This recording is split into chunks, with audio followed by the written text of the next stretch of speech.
മൂത്തവൻ 5 ഇളയവന് 2 വയസ്സുള്ളപ്പോ അവരുടെ തള്ള പോയതാ. വീണ്ടും ഒരു കല്യാണം പോലും കഴിക്കാതെ എന്റെ ഈ തോളിൽ ചുമന്ന എന്റെ മക്കളെ ഞാൻ ഇവിടം വരെ എത്തിച്ചത്.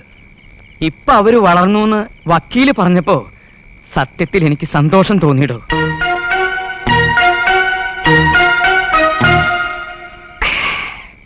പക്ഷേ ശരീരം വളർന്നു എന്ന് വെച്ച് ഈ സ്വത്തൊക്കെ നോക്കി നടത്താനുള്ള പ്രാപ്തി അവർക്കുണ്ടോന്ന് എനിക്ക് വിശ്വാസമില്ല.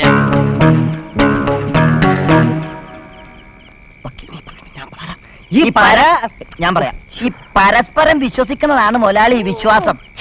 അതെ അതെ, അതിന് ഞാനൊരു ഉദാഹരണം പറയാം. ഇന്ന് മുതലാളി പശുവിന് ധാരാളം തേങ്ങാ പിണ്ണാക്കും പച്ചപ്പുല്ലും ഒക്കെ കൊടുത്തതെന്തിനാ? നാളെ രാവിലെ അത് പാല് തരുമെന്നുള്ള വിശ്വാസത്തിലല്ലേ? അതേ നാളെ രാവിലെ പശുവിനെ കറക്കാൻ മൊന്തയുമായിട്ട് മുതലാളി ചെല്ലുമ്പോ പശു ആ കാലിന് ഈ മോന്തക്കെട്ടൊരു തൊഴി വെച്ച് തന്നാലോ? അയ്യോ തെറ്റി, അങ്ങനെയല്ല അങ്ങനെയല്ല, അത് ഉദ്ദേശിച്ച് തെറ്റി. പറഞ്ഞതാണ് ശരി. എനിക്കുള്ള സ്വത്തൊക്കെ ഒരു വിശ്വാസത്തിന്റെ പേരിൽ എന്റെ മക്കൾക്ക് ഞാൻ എഴുതി വെച്ചു എന്നിരിക്കട്ടെ. 3-4 വർഷം കഴിയുമ്പോ മനുഷ്യന്റെ കാര്യല്ലേ, എനിക്കൊരു കിഡ്നിയോ ഒരു ഹാർട്ടോ വേണ്ടി വരുമ്പോ കാശിന് വേണ്ടി ഞാൻ അവന്മാരുടെ പുറകെ നടക്കണ്ടേ?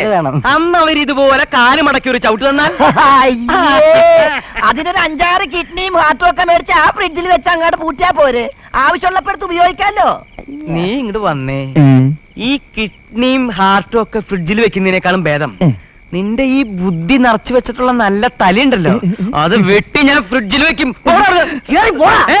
അവിടെ അവിടെ സംസാരിക്കാൻ പോലും അറിയില്ല മുതലാളി. ഞാൻ പറഞ്ഞ എന്താന്ന് വെച്ചാ, അതായത് ഇപ്പോ എനിക്കറിയാം രമണന്റെ കല്യാണക്കാരിയല്ലേ, അതെ, അത് നടക്കട്ടെ. എല്ലാം അതാതിന്റെ സമയത്ത് തന്നെ നടക്കണം. പക്ഷേ തറവാട്ടി പിറന്നൊരു പെണ്ണിനെ ഞാൻ ഇതിനകത്ത് കയറ്റു. അതും മാത്രല്ല, നല്ല സ്ത്രീധനവും വേണം. ഒരു വക്കീൽ എന്ന നിലയിൽ സ്ത്രീധന സമ്പ്രദായത്തോട് ഞാനെതിരാ. സ്ത്രീധനത്തിനോട് താൻ എതിരാണെന്നുള്ള കാര്യം എനിക്കറിയാം. കാരണം തന്റെ വീട്ടിൽ 10 പൈസ ഇല്ലല്ലോ. അതുകൊണ്ടല്ലേ മൂത്ത 2 ചേച്ചിമാരും താഴെയുള്ള അനിയത്തിയും കെട്ടുപ്രായം കഴിഞ്ഞിട്ട് ഇപ്പോഴും നിൽക്കണേ. താൻ കൂടുതലൊന്നും ആലോചിച്ച് നിൽക്കാതെ ഒരാഴ്ചക്കുള്ളിൽ നല്ല തറവാട്ടി പിറന്ന ഒരു പെൺകുട്ടിയെ കൊണ്ടുപോവാ. തന്റെ അനിയത്തി വേണ്ടട്ടോ. ഞാനിതൊരു പ്രമാദമായ കൊലക്കേസ് മാതിരി ഏറ്റെടുത്തിരിക്കുന്നു. നീതിദേവത തുണയ്ക്കട്ടെ. പറഞ്ഞതൊക്കെ കേട്ടല്ലോ. ഈ പറഞ്ഞ യോഗ്യതയൊക്കെ ഉണ്ടോ നിന്റെ കാമുകിക്ക്? ഉണ്ടെന്നേ. തറവാടൊന്നും ഒരു കുഴപ്പമില്ല. അച്ഛനും അമ്മയ്ക്കും ആണായിട്ടും പെണ്ണായിട്ടും ഒരൊറ്റ മോളാ. അതൊരു പ്ലസ് പോയിന്റാ.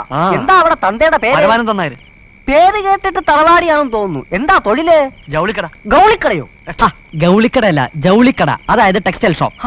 അത് കുഴപ്പമില്ലല്ലോ. എവിടാ അത്? നഗരത്തിന്റെ ഹൃദയ ഭാഗത്ത് തന്നെയാ.